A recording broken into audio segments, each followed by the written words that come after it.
پاکستان کی سیاست میں ایک بار پھر آئینی ہلچل کی بازگشت سنائی دے رہی ہے۔ مجوزہ 28ویں آئینی ترمیم کے حوالے سے گردش کرتی افواہیں بہت سے سوالات کو جنم دے رہی ہیں۔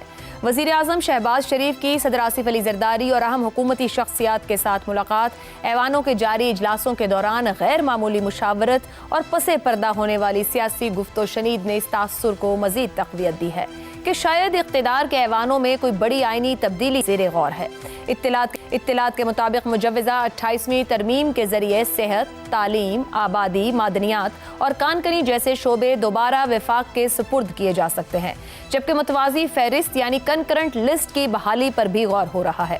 اگر ایسا ہوتا ہے تو یہ محض ایک آئینی ترمیم نہیں بلکہ 2010 کی 18ویں ترمیم کی بنیادی سوچ پر نظر ثانی ہوگی۔ یہی وجہ ہے کہ بعض حلقے اسے 18ویں ترمیم کا رول بیک قرار دے رہے ہیں۔ دلچسپ بات یہ ہے کہ آئینی ترامیم کو ہمیشہ وقت کی ضرورت قرار دے کر پیش کیا جاتا ہے۔ امریکی آئین میں 27 اور بھارتی آئین میں 106 ترامیم اس حقیقت کی گواہی دیتی ہیں کہ جمہوری معاشروں میں آئین جامد نہیں بلکہ بدلتے حالات کے مطابق خود کو ڈھالتے ہیں۔ پاکستان میں بھی یہی دلیل بارہا دی گئی ہے۔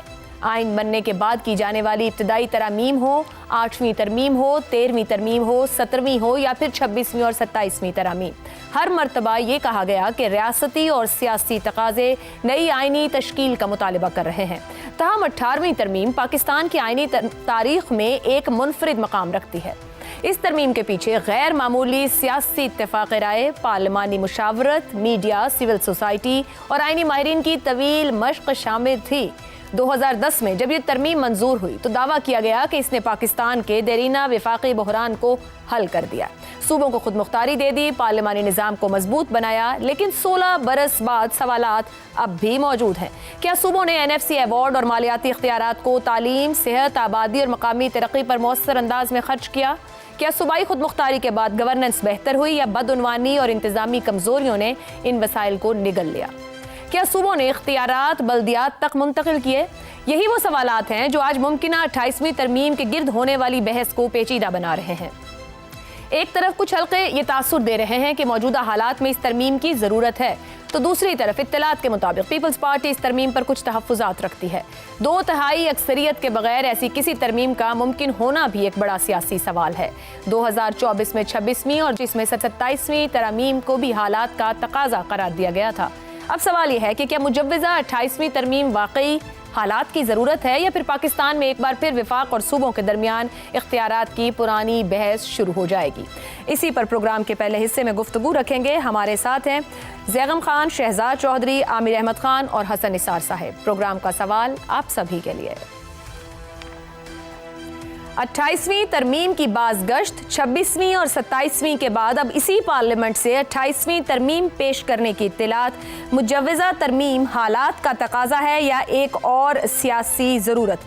زیغم صاحب، ایک تو سوال کا جواب دیجیے گا، دوسرا اجتماعی دانش سے کی گئی ترمیم جس کو کہا جاتا ہے کہ یہ مکمل طور پر اس کو سپورٹ رہی تمامی طبقہ فکر کی، کیا اس کو رول بیک کرنا اتنا آسان رہے گا اب کی بار؟ عائشہ، اس کو اس طرح دیکھتے ہیں جی کہ انسانی دانش کتنی بھی مشترکہ ہو، کتنی بھی بہتر ہو، اس پر نظر ثانی کی ضرورت ہوتی ہے۔ درست، کیونکہ جب وقت گزرتا ہے تو آپ پالیسیوں پر دوبارہ نظر ثانی کرتے ہیں۔ 18ویں ترمیم پاکستان کی تاریخ کا ایک بہت بڑا واقعہ تھا کہ 62 ایئرز 62 سال کے بعد جو پاکستان کے صوبوں کا فیڈریٹنگ یونٹس کا مطالبہ تھا کہ طاقت کو ڈیوالو کیا جائے، وہ تمام طاقت، وہ تمام وسائل، وہ تمام اختیارات جو اسلام آباد میں اکٹھے ہو گئے ہیں انہیں صوبوں تک نیچے منتقل کیا جائے۔ بہت اچھی بات تھی کیونکہ ظاہر ہے اس کے نتیجے میں صوبے اور عوام دونوں نے مقتدر ہونا تھا، اس میں تو کوئی شک نہیں۔ اور جب 18ویں ترمیم منظور ہوئی تو اس کے نتیجے میں فیڈریشن پاکستان کی مضبوط ہوئی۔ لیکن آپ ذہن میں رکھیے کہ اس ترمیم کے نتیجے میں آئین میں 83 آرٹیکل تبدیل کیے گئے۔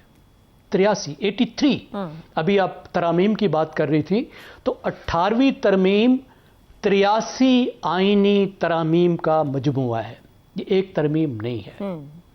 اب جب اتنی بڑی ترمیمیں کی گئیں تو ظاہر اس بات کی ضرورت تھی اور ضرورت ہے کہ یہ دیکھا جائے کہ اس ترمیم کے نتیجے میں پھر ہوا کیا ہے۔ درست. اور یہ دیکھا جائے کہ اس کا ترمیم کا جو مقصد تھا کیا وہ پورا ہوا یا نہیں ہوا. ہمارے صوبوں کے سیاستدان، قوم پرست سیاستدان بھی اور بڑی جماعتیں بھی ہمیں یہی بتاتے رہے نا کہ اسلام آباد میں طاقت کا، اختیارات کا، وسائل ہونے کا مطلب یہ ہے کہ عوام کے پاس وسائل نہیں ہیں. عوام کے پاس تو کچھ نہیں ہے، سارا کچھ اسلام آباد لے کر بیٹھ گیا. لیکن 18ویں ترمیم کے بعد عملی طور پر کیا ہوا کہ یہی وسائل جو اسلام آباد میں تھے، وہی اختیارات جو اسلام آباد میں تھے، اب وہ 5 جگہ پہ چلے گئے اور ایک کی جگہ 5 اسلام آباد بن گئے. عوام تک کچھ نہیں پہنچا. اور اس کا واضح ثبوت یہ ہے کہ اتنے عرصے کے بعد، 16 سال کے بعد، آپ کو کوئی بڑی تبدیلی عوام کی صورتحال میں، آپ کو ہیلتھ میں، ایجوکیشن میں، ڈیولپمنٹ میں، ان تمام چیزوں میں جو صوبوں کے پاس گئے، اس میں کوئی بڑی تبدیلی نظر نہیں آ رہی. اس کا مطلب یہ نہیں ہے کہ مرکز کوئی کمال کر رہا تھا. اسلام آباد نے بھی کباڑا کیا ہوا تھا، اس کی بہت بہترین مثال فاٹا ہے. درست ہو گیا. لیکن بات یہ ہے کہ جب آپ کے پاس گئے تو آپ نے ڈیلیور تو کرنا تھا نا. اور نہیں تو انہوں نے یہ بنا لیا کہ اب خوب مال آ رہا ہے اور موج کرو، کھاؤ پیو، نوکریاں دو، جو دل کرتا ہے وہ کرو. انہوں نے وسائل کو بے تحاشا، بے دریغ استعمال کرنا شروع کر دیا. ٹھیک. ڈیلیوری کوئی نہیں دکھائی. تو اب اس کا کوئی حل ہونا چاہیے نا. دیکھیں اس کا سب سے بڑا حل یہ ہے کہ جو مقصد تھا، جس کی خاطر اس وقت 62 سال سے 62 ایئرز سے جد و جہد ہو رہی تھی اور اس وقت 87 سال سے جد و جہد ہو رہی ہے، وہ یہ ہے کہ بھئی عوام کو طاقت دو. تو ابھی اس کو معاشی ضرورت کیا ہے یا سیاسی ضرورت کیا ہے؟ آپ کی گفتگو کہہ رہی ہے تبدیلی کی ضرورت تو ہے ان کو دیکھنے کی.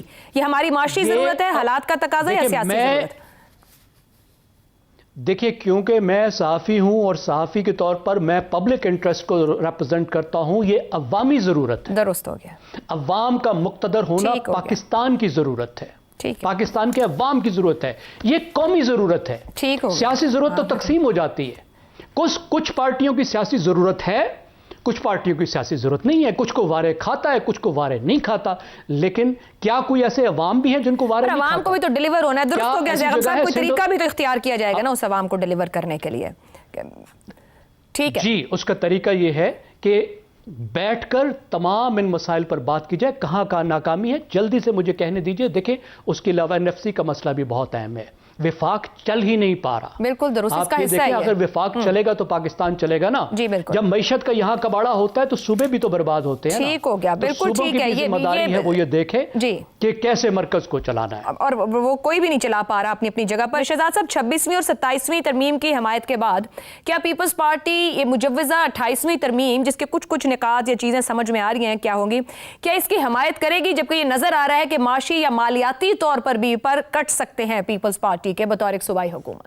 دیکھیے پیپلز پارٹی کے لیے 18ویں ترمیم کو رول بیک کرنا یا اس کے کچھ شقوں کو رول بیک کرنا بہت مشکل ہوگا. انہوں نے بہت بڑا سٹانس لیا ہوا ہے، پولیٹیکل سٹانس لیا ہوا ہے. لیکن ظاہر ہے کہ یہ تو معاملہ تو لے دے کا ہوتا ہے، تو کہیں نہ کہیں پہ اگر کوئی انڈرسٹینڈنگ ہو جاتی ہے کسی قسم کی بھی، اور یہی اگلا سوال ہمارا ہوگا اگلے چند ہفتوں اور مہینوں کے اندر کہ یہ جو لے دے ہوگی، یہ جو گیو اینڈ ٹیک ہوگا، اس کی صورت کیا نکلتی ہے. باہر صورت اس کو چھوڑتے ہیں. دیکھیے بڑی اچھی بات کی زیغم صاحب نے. انہوں نے کہا صوبے اور عوام دونوں کو مقتدر کرنا مقصود تھا 18ویں ترمیم کے بعد. عوام مقتدر نہیں ہوئے، صوبے مقتدر ہو گئے اور بے انتہا مقتدر ہو گئے. یہ تو واضح ہو گیا. ایک اور ایسپیکٹ ہے جس کو ہم بھول جاتے ہیں. جب وفاق اتنا کمزور ہو جاتا ہے جو کہ 18ویں ترمیم کے بعد ہو چکا ہے، تو پھر وفاق کو اپنی حیثیت منوانے کے لیے کہیں نہ کہیں پہ کوئی تھوڑا سا پراکسیز چاہیے ہوتی ہیں. اس کو کہیں سپورٹ کرنے کے لیے کچھ لوگ چاہیے ہوتے ہیں. اس وقت ہائیبرڈ جنم لیتا ہے. تو ہم صرف یہ نہ سمجھیں کہ صرف سیاسی یا اس کے معاشی فوائد ہیں یا صوبے کی حد تک ان کو مضبوط کرنا ہے. اس کے اثرات وفاق میں جب آتے ہیں تو کسی اور شکل میں بھی آتے ہیں جو کہ شاید ہمیشہ کے لیے یا بہت دیر تک کے لیے جب تک ان کو ریکٹیفائی نہیں کیا جاتا ہمارا سیاسی سٹرکچر واپس اپنی جگہ پہ نہیں آ سکتا. یہ ایک اور بہت اہم چیز ہے. اس لیے 18ویں ترمیم کے اندر یا وفاق اور صوبوں کے اندر تھوڑا بہت بیلنس کرنے کی ضرورت ہے. دوسری بات، یہ جو 3-4 بڑی چیزیں ذکر کی جا رہی ہیں 28ویں ترمیم میں، ہمیں نہیں پتا کس شکل میں آئے گی بھی یا نہیں آئے گی. لیکن اگر NFC ایوارڈ ہے اس کے اندر مثال کا اور ہونا چاہیے. میرا خیال ہے اسی کی بنیاد ہی یہ ہوگی NFC ایوارڈ کے اندر کے جو تھوڑی بہت جمع تفریق کرنی ہے کہ اس کو قابل کیا جائے کہ یہ اپنے آپ کو رن کر سکے وفاق کو. دوسرا لوکل باڈیز. یہ لوکل باڈیز کا معاملہ اگر صوبے خود اپنے طور پہ کر لیتے تو آج یہ معاملہ 28ویں ترمیم میں لا کے ایک وفاق کو امپوز نہ کرنا پڑتا ہے اسٹرکچر کے اندر. اور یہ کرنے کی ضرورت اس لیے ہے کہ وہ جو حصہ جو عوام کو مقتدر کرنے کا تھا وہ اب اس طریقے سے پورا ہو رہا ہے اور ہونا چاہیے. یہ ان کا حق ہے اور یہ ہونا چاہیے. تیسری بات شاید ایک ذکر کیا جا رہا ہے کہ ایک یونیورسل نیشنل کریکولم، یعنی ایک تمام صوبوں کے اندر ایک ہی کریکولم پڑھایا جائے گا. ذاتی طور پر میں اس سے ایگری نہیں کرتا. میرا خیال ہے کہ ہر صوبے کا ہر مزاج اپنا مزاج ہوتا ہے، ہر صوبے کا یا اپنے زبان کا اپنا ادب ہے، اور اس کو ادب کے حساب سے بہرحال کچھ چوائسیز ایسی ہیں جو کہ اسٹینڈرڈ ہونی چاہیے. وہ اس کا اسٹینڈرڈ سائنسز فار ایگزامپل اس کو اسٹینڈرڈ ہونا چاہیے. لیکن ہم کس حد تک ایک چھاپ ڈالنا چاہتے ہیں اپنی آنے والی پود کے اوپر، اس کے اوپر ہمیں تھوڑا سا خیال سے چلنا چاہیے. کیونکہ ایک ہی طرح کی چھاپ جب ڈالی جاتی ہے تو ایسا کبھی بھی نہیں ہوتا کہ اتنی بڑی عوام ایک ہی چھاپ کے ساتھ اوپر آ جائے. اچھا، اب چوتھی ایک اور چیز ہے جی کہ اس کے اندر یہ جو پانی اور ریسٹرکچرنگ، پروونسز کا ریسٹرکچرنگ کا جو معاملہ تھا، اتنے مضبوط صوبے ہو گئے کہ انہوں نے کہا کہ آپ ہمارے بارے میں سوچ بھی نہیں سکتے.